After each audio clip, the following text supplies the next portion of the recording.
สวัสดี ครับ Kasit Piromya from Bangkok. At the beginning of the month of August 2025, once again.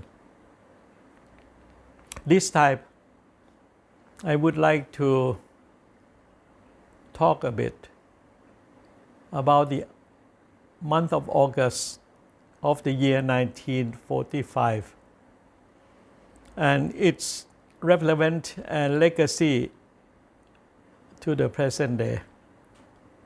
Now, in the month of August 2025, it is 80 years since.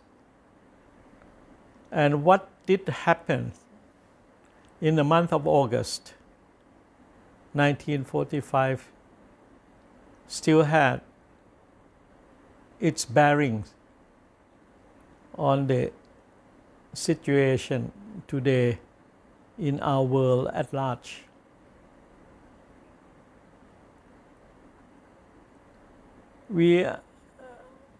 This month, the Japanese authorities, especially in Hiroshima and Nagasaki city, are celebrating or holding the commemoration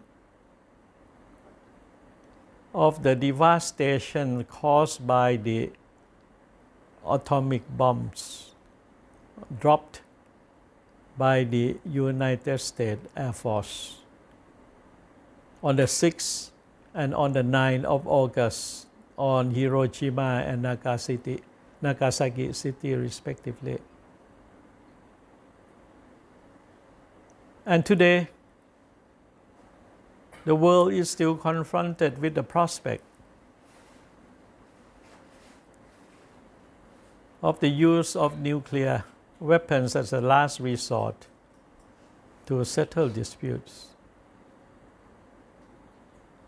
The Russian authorities have come out to speak every now and then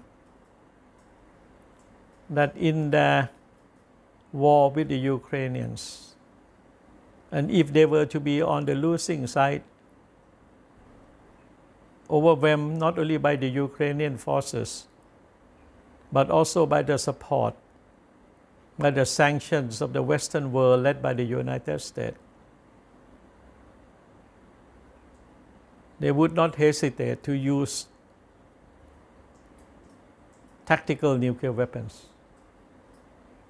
That's on the European end. And moving to the Asia-Pacific area, we see North Korea keep on building up nuclear weapons. And at the same time, Pakistan and India are still at the loggerhead, and both are nuclear-armed countries. So the world is not living in peace. There is the fear of war, nuclear war. And every country more or less around the world now only speak about modernization of the arms, of the ships, of the aircrafts, and so on. A lot of money that should be allotted for health, for social services, for education, have now been diverted more and more into the military expenditures.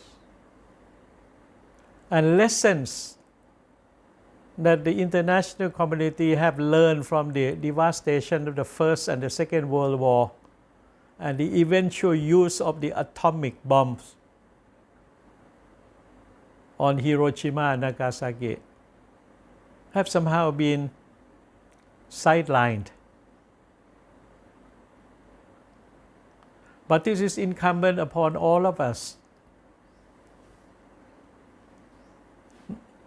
not to live in fear anymore, but to come out and speak about peacemaking.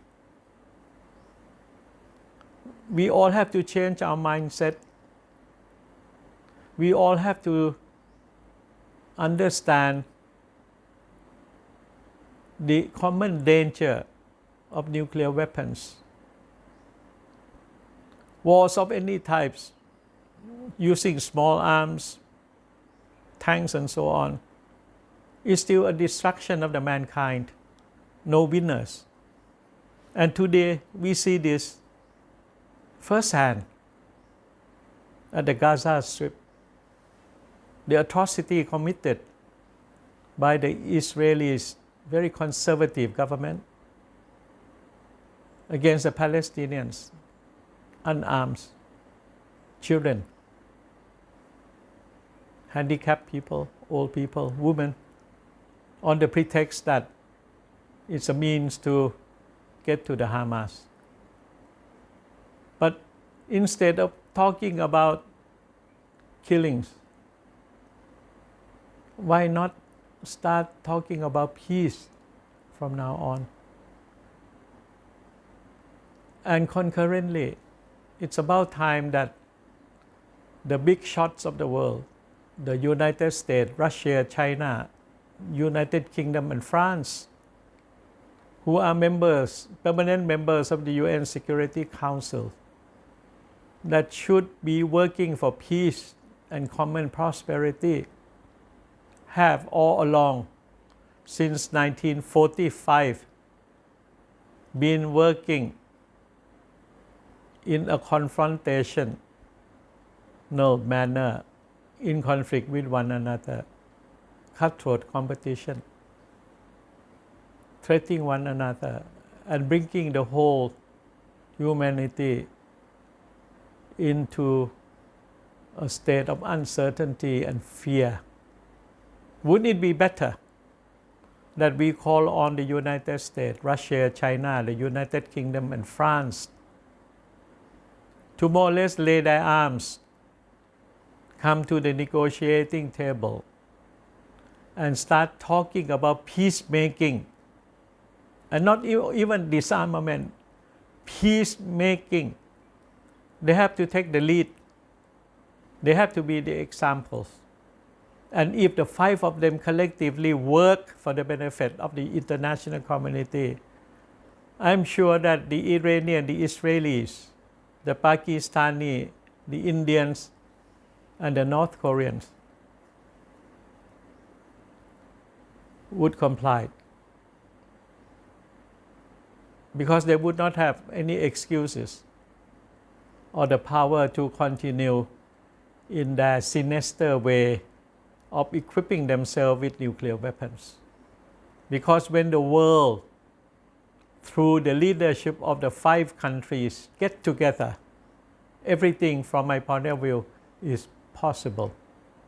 In the meantime, please think about peace, and let's work together to push for peace in our respective countries and together in the international arena. Thank you very much. ขอบคุณมากครับ